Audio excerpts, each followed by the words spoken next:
people to eat them during Lent. They're a scaleless bottom feeder, and people are able to eat them because they're asexual animals.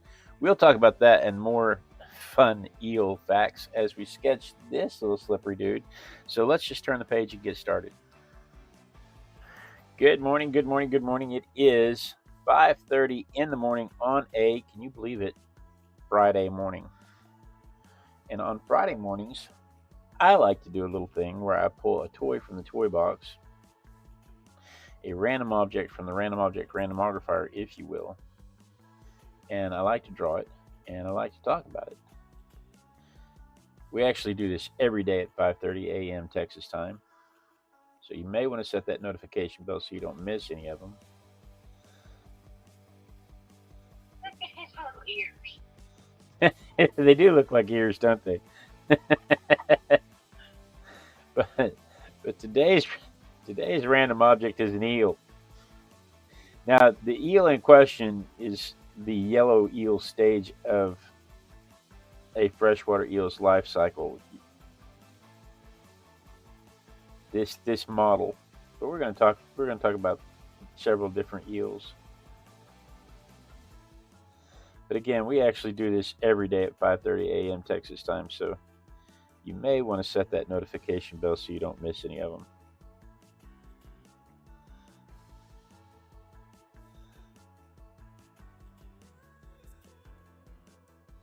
They do look like ears, though. That's all you can see now. That's all I can see. That's all I can see now. These things. So, in the opening, I mentioned that they were considered asexual. Thousands of years. People have been catching and eating these things for thousands of years, and nobody had ever seen how they breed.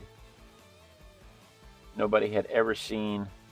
When they found them, there were no genitalia, there were no gender markings whatsoever, no way to know, did I catch a boy fish, did I catch a girl fish, no way to know. And the reason there's no way to know is because they don't develop sexual attributes until their final stage of life, which is the silver stage of life, and they head back to the middle of the Atlantic to form a breeding pool. And nobody had any idea that this whole thing was going on. And to this day, nobody has seen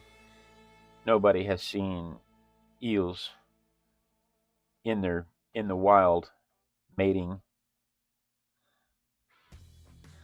But they go that Joe Scott said smoked eel is good. He had it while he works with me in New York State. Smoked eel is good. Cassandra says asexual, that's me. And good morning, Pamela. Good morning, Pamela. Good morning, Cassandra. Y'all sneaking in.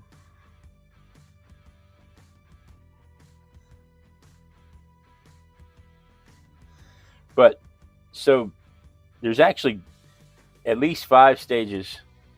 There's actually at least 5 stages to their life cycle. And like I said, nobody knew. And they start life out as a little leaf-shaped. Once they hatch, they're this little clear leaf-shaped larvae that swims around in the ocean for about 2 years, just absorbing, eating plankton and stuff like that. And they do that for about 2 years, and you can't hardly see them, So it's easy to see how they were missed. And at that stage, they start making their way back to the coasts of Europe. The water current carries them back to the coasts of Europe. And by the time they get back to the coast of Europe, they have metamorphosed. They've changed into their next stage, called a glass eel. And glass eel is tasty, according to the Asians, especially the Japanese market. they consider glass eel a delicacy, and so they try to harvest as much of it as they possibly can. Because they can sell it for a whole lot. What, Mother? I said he was attacked by eel-tailed catfish and bitten on the foot a lot, but it looked like a different fish. That's what was seen in the water.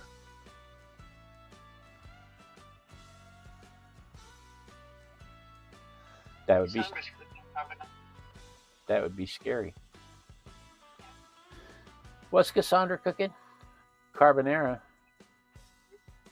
That's grilled something, isn't it? Grilled meat.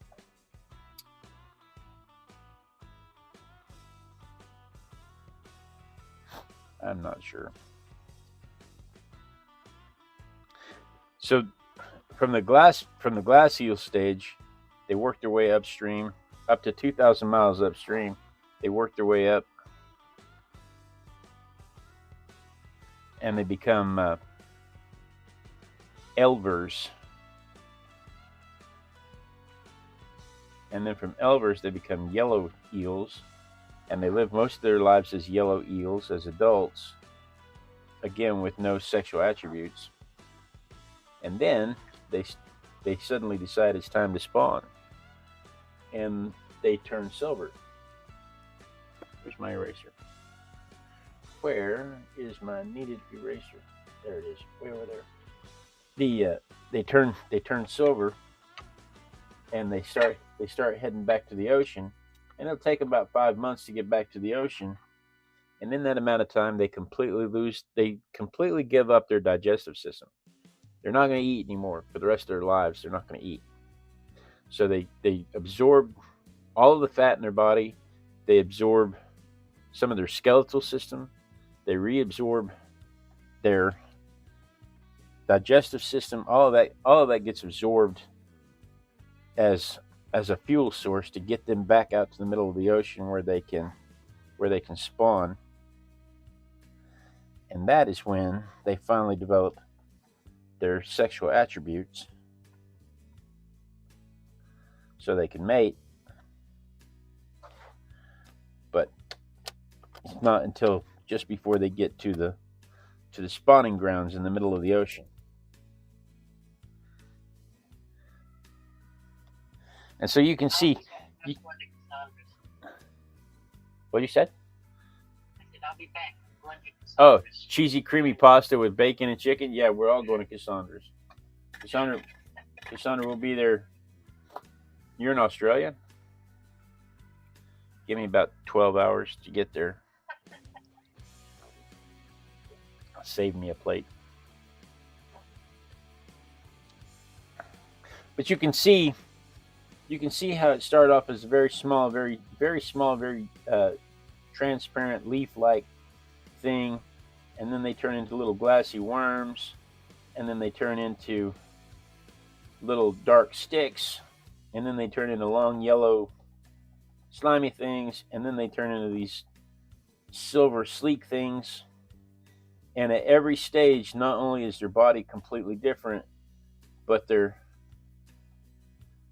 internals are completely different at every stage. So you can see where for thousands of years, nobody would have associated that these animals were the same animal. They would have caught them at various stages and said, yeah, I'll save you a bowl. It's just coffee, Ties. In the mornings, it's just coffee. In the afternoons, there could be rum in it, but in the mornings, it's just coffee. They wanted to know what was in my mug. I'm not saying it hasn't ever had rum in it in the mornings, but today it's just coffee.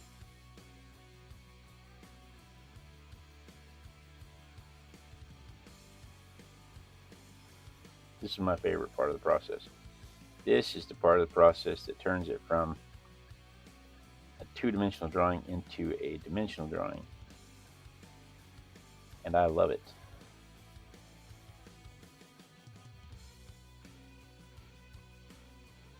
Thousands of years they thought these were different things. And then in 1893. 1893. Some scientist has them in a jar. Has some of them in a jar and actually witnesses the metamorphose from. I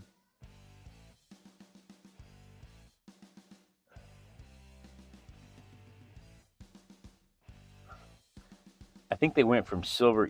I think they went from glass eel to elver.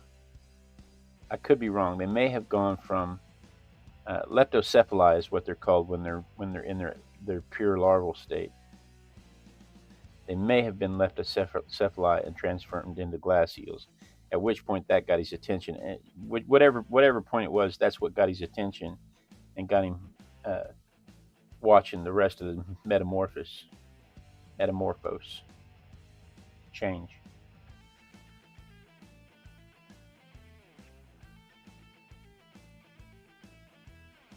But still, to this day, nobody has seen them. Nobody has seen exactly where and their spawning techniques.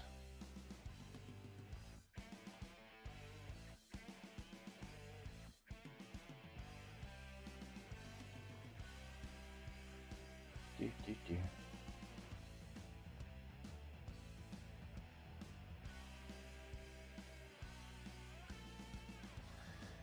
That should be darker.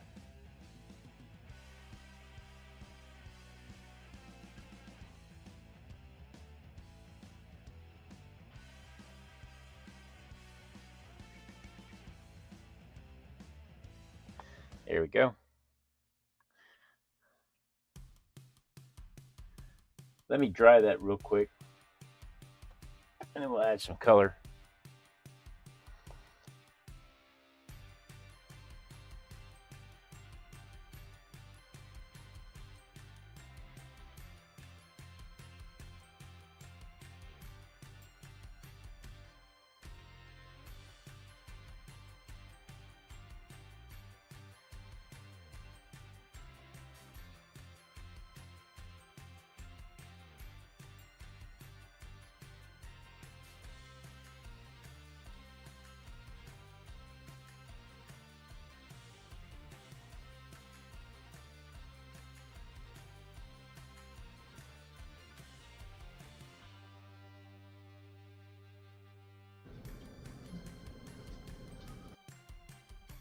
You know, I think was it Pamela asked if they were air breathers or if they had gills.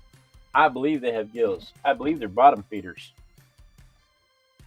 That's what made the whole Catholic Church thing interesting to me, was because the Catholic Church classified them as asexual, so they were okay to eat, but they're scaleless.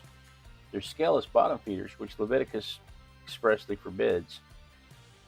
So that was one of the things that made that particularly interesting to me. Today, now, I don't think anybody pays attention to that, but back in the day, that was a pretty serious thing.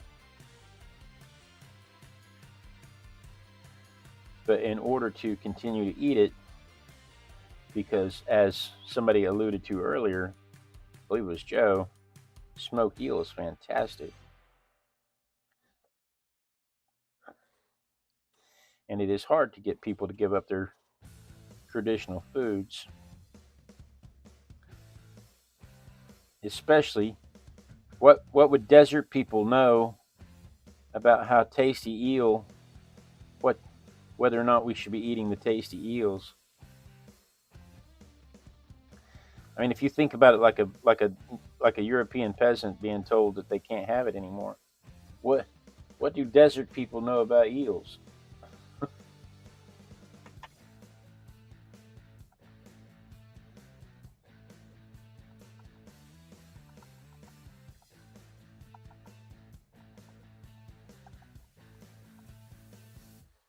So I can see that. I can see him making excuses. Oh no, that's not. That thing's asexual. That's not a real fish. But that's not a real bottom feeder. That thing's asexual.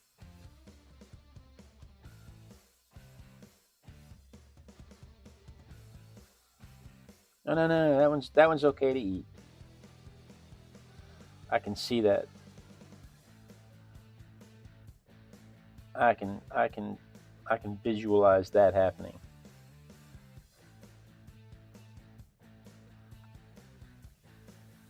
The same way I can visualize the people in South America saying, "Oh no, this is not meat. This is a fish. This is a I know it's a capybara, but I mean it's a fish. I mean look at it, it lives in water." So the same way they can say, well, "This is the only tasty thing around."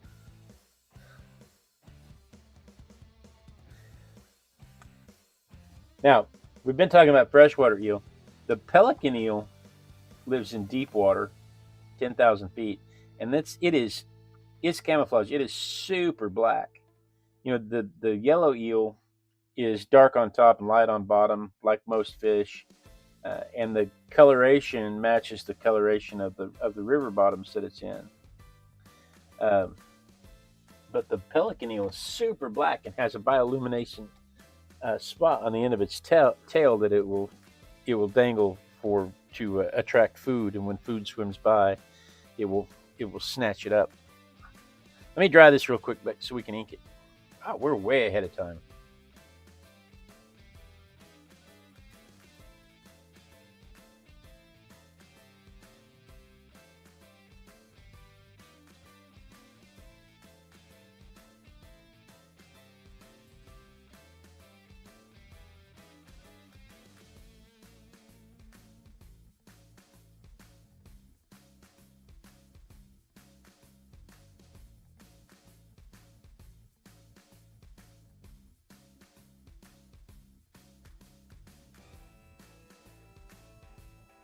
So no, this isn't an electric eel. This is a yellow eel, and I don't think the electric eel is.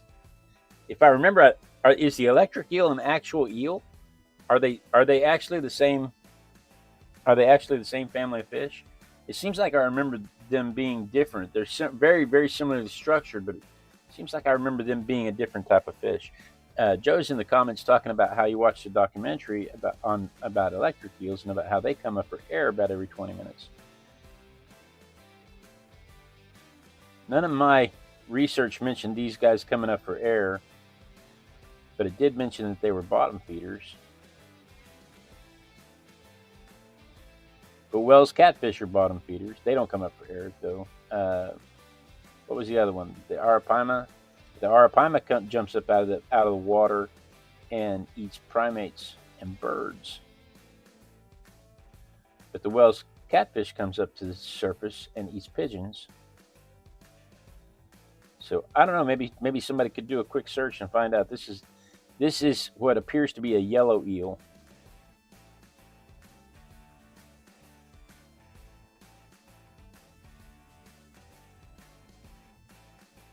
Or it looks like I may be finished in time. I could stop and do that search. I've got 10 minutes to kill. These little bullet-shaped things go quick.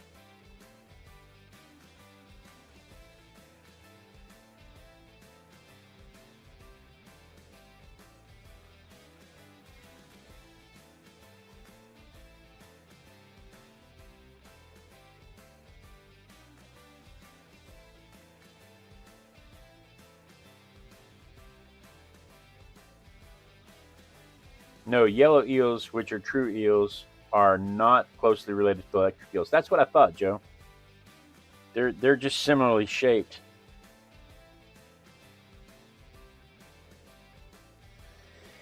And like the pelican eel that we were talking about a minute ago, they live 10,000 feet down. They're not coming up to the surface every 20 minutes. They'd spend their whole life going like this. So I think it's interesting that the yellow eel spawns in the ocean but matures in freshwater. exactly the opposite of salmon and the other types of fish, right? Yeah. How crazy is that? Most types of fish that do that live their lives in the ocean and spawn in the freshwater. But this one spawns in the ocean.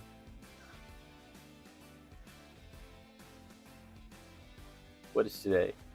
Today is the 17th of April. It is 2026 still, right?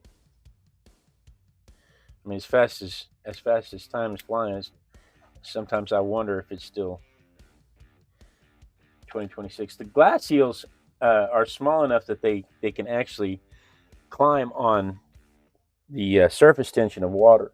So when they hit a when they hit an obstacle, they'll stay on the surface tension of water and climb over. As long as it's wet, they can do that. They're small. But once they hit a little bit further down their juvenile stage, they actually climb on the dead bodies of the people of the eels that didn't survive the climb before. So they swim up, and there's a pile of dead eels in front of them, and they just go up that, and they just keep piling up bodies until they get to the top. But the Asian market for glass eel is quite the deal. There's it's $350 million annually in illegal trade for the glass eels, where they're catching the glass eels, which means they're catching them before they have a chance to make it to adulthood and come back and mate. They're catching the glass eels. They're taking them to Asia and selling them, and they sell. It's the price per gram is higher than cocaine and gold. So there's a huge market, a huge profitable market, and they can't seem to stop the illegal trade. But there's been up to a 95% decline since the 80s, and that market and the dams that they put up for hydroelectric power are the two main things that are causing the eel populations to dwindle.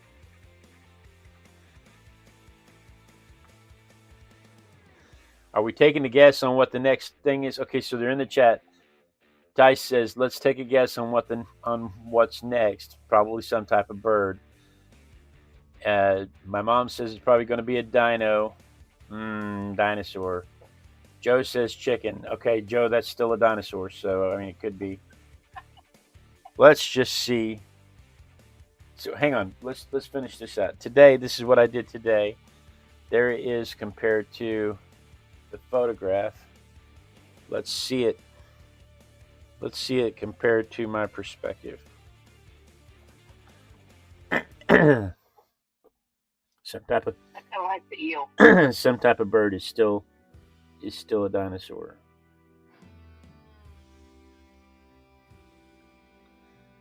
So I think the eel would be a good sticker.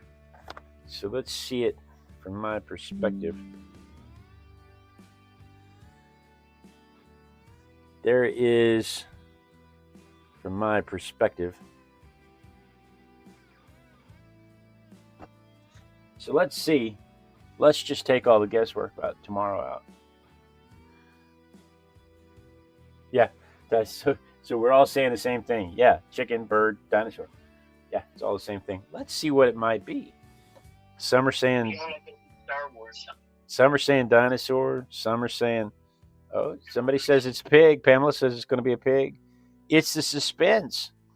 It's the suspense that gets you. It just makes you wonder what it could be. You know, whatever could it be? Oh my! It's a giant anteater. Giant anteaters flick their tongues up to 150 times a second. Second or minute? I don't remember. We'll find out. We'll learn more about that tomorrow. They're in the same family as three-toed sloths and armadillos. But we'll talk about that and more fun giant anteater facts tomorrow while we sketch this little buggy dude. Look at him, little nose. Want to see him, little nose? Anyway, we'll talk more about him tomorrow morning at 5:30 a.m. Texas time. So you're going to want to set your notification bell for that. My camera's flickering for some reason. But guys, thank you so much for joining me. I really do appreciate it. I look forward to it every day. Look forward to it every day when I get to art with my besties. I truly do. Run down the stairs to be with you. Tice, Rick, Pamela, Joe. Who am I missing? Cassandra. Am I missing anybody? If I'm missing you, it's only because I can't focus my eyes on the tiny little words over here on the side. But guys, thank you so much for joining me. I really do appreciate it.